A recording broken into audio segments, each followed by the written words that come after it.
মানহাজ কি, এর গুরুত্ব কি? মানহাজ মানে হচ্ছে মেথোডোলজি, পদ্ধতি। এটা খুব গুরুত্বপূর্ণ একটা বিষয়। আমাদের কাছে মাসআলার চাইতে মানহাজটা গুরুত্বপূর্ণ বেশি। বরং ইসলামে মাসআলার চাইতে মানহাজ গুরুত্বপূর্ণ বেশি। মাসআলায় ভুলটা সাধারণ একটা বিষয়, কিন্তু মানহাজে ভুলটা ভয়ঙ্কর। মানহাজে ভুলটা ভয়ঙ্কর। মানহাজু আহলে সুন্নাহ ওয়াল জামাআহ, আহলে সুন্নাহ ওয়াল জামাআতের অনেকগুলো মানহাজ আছে। যেমন আকীদার মানহাজ হচ্ছে, আমি যেমন জাস্ট উদাহরণ দিলে বুঝবেন, আল্লাহর আসমা এবং সিফাতের ক্ষেত্রে আহলে সুন্নাহ ওয়াল জামাতের মানহাজ হচ্ছে আল্লাহ স্বয়ং তার নিজের সম্পর্কে যা বলেছেন, যে এসএম, যে নামগুলো বলেছেন অথবা যে সিফাতগুলো বলেছেন, কিংবা আল্লাহর নাম কিংবা তার সিফাত সম্পর্কে রাসূলুল্লাহ সাল্লাল্লাহু আলাইহি ওয়াসাল্লাম সহিহ হাদিসের মধ্যে যেগুলো বলেছেন সেগুলোকে অবিকল প্রকৃত অর্থে বিশ্বাস করা, এটা হলো আহলে সুন্নাহ ওয়াল জামাতের মানহাজ। এই মানহাজের উপর চললে আল্লাহর একটা নামের ক্ষেত্রে আপনার ভুল হবে না, আল্লাহর একটা সিফাতের মধ্যে আপনার ভুল হবে না। এখন দেখবেন যে বিভিন্ন বিভ্রান্ত আকীদার কোনো মানুষ আল্লাহর রিয়াদকে তাআবিল করে বলছে কি শক্তি,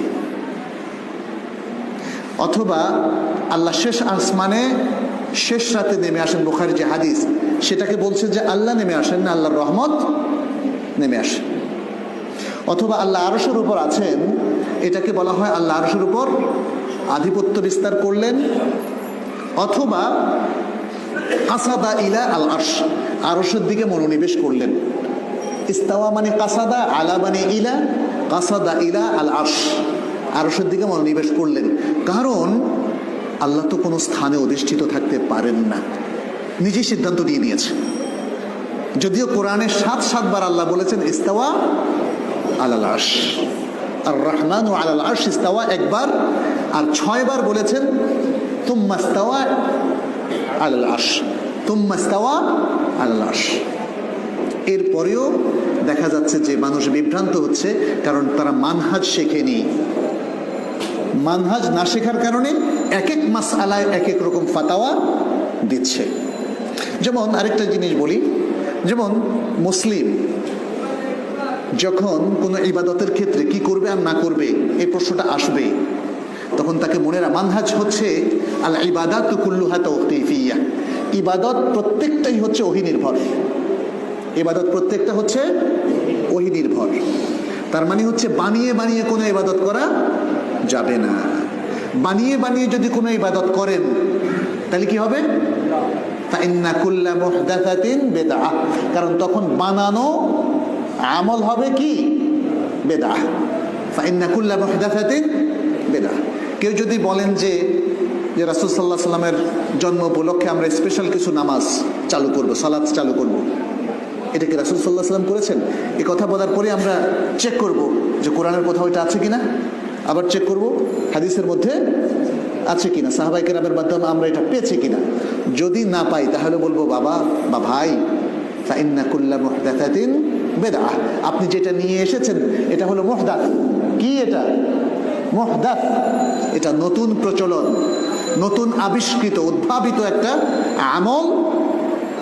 ওয়া কুল্লা মুহদাসাতিন বিদআহ, প্রত্যেক উদ্ভাবিত আমল হচ্ছে বিদআহ। ওয়া কুল্লা বিদআতিন দালালা, প্রত্যেক বিদআত হলো দালালা। ওয়া কুল্লা দালালাতিন ফিন্নার। কি সুন্দর করে মানহাজ শিখিয়েছেন। কি শিখিয়েছেন রাসূলুল্লাহ সাল্লাল্লাহু আলাইহি ওয়াসাল্লাম?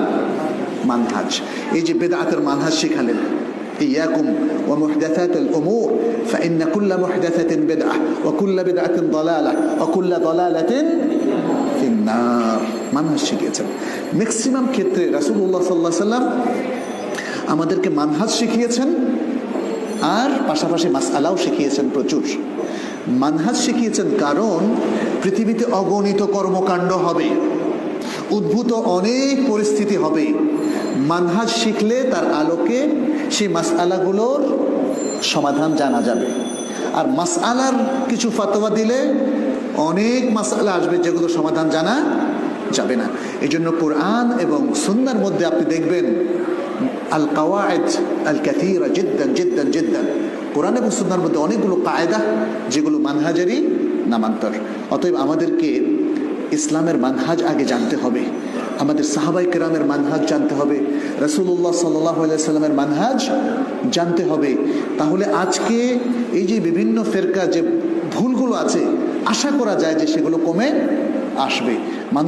মানুষ যদি মানহাজের পিছনে না ছুটে, ব্যক্তির পিছনে ছুটে, মাযহাবের পিছনে ছুটে এবং মাসআলার পিছনে ছুটে, তাহলে ফেরকাবন্দি বেড়ে যাবে। এটা ঐক্য থেকে আমাদেরকে সরিয়ে নিয়ে অনৈক্যের মধ্যে আবদ্ধ করবে, যেটা একটু আগেও আমি বলেছিলাম। কোরআনের কিছু জায়গায়